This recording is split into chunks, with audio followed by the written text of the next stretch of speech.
Hola, ¿qué tal? Buen día. Mi nombre es Cristian Flores de la materia de Economía Actual de México y la globalización de 10 a 11 de la mañana. Esta semana comenzamos a hablar de las cuestiones del Producto Industrial de México y Estados Unidos. Es decir, nosotros hemos participado en la economía de los Estados Unidos precisamente en una divergencia, siendo nosotros un país complementario. Y es que las cuestiones de la producción mexicana, por ejemplo, de la materia prima, fueron aceptadas, pero lo que nosotros necesitábamos era exportar. ¿Cómo podríamos hacerlo? Hablando de comercio internacional y de algunos casos que se han vivido.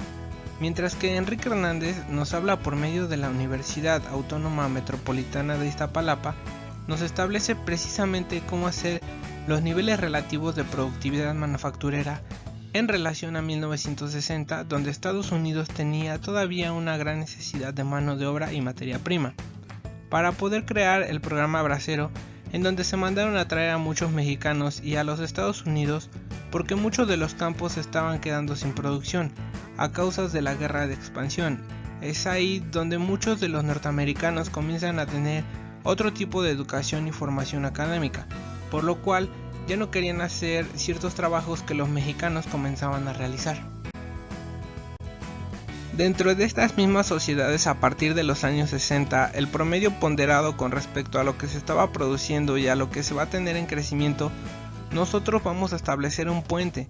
Precisamente van a crecer de 1960 a 1975 aproximadamente el 49% del total de nuestras exportaciones, es decir, nosotros ya estábamos exportando, pero con una serie de acuerdos binacionales, México logró incrementar sus exportaciones, además de que era lo más conveniente para nuestro país, mientras que en otras partes del mundo como Argentina estaban participando en un consumo del 30%, Brasil en un 45% y había países europeos como el Reino Unido que exportaba hacia Estados Unidos el 41% de su producción.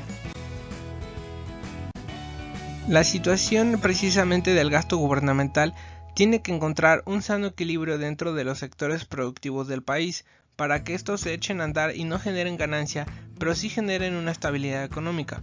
Podemos mencionar también precisamente del gobierno cómo es que gana y cómo es que gasta, cómo es que genera disposiciones de ingresos, cómo hace proyecciones precisamente para el bienestar tomando en cuenta las políticas keynesianas en relación a la propia economía, así como en su bienestar, y cómo ahorra y cómo hace proyecciones específicamente del gasto para no quedarse sin dinero al final del periodo y para que tenga una imagen política.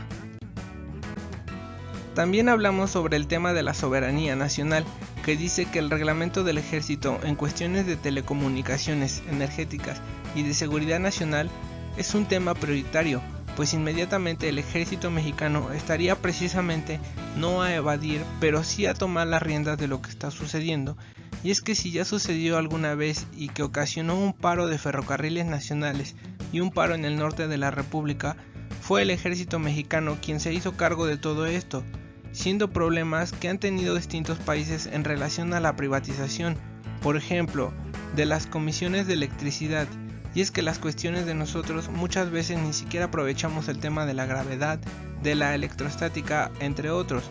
Todo esto porque no estamos metidos en eso y porque no lo enseñan en las escuelas.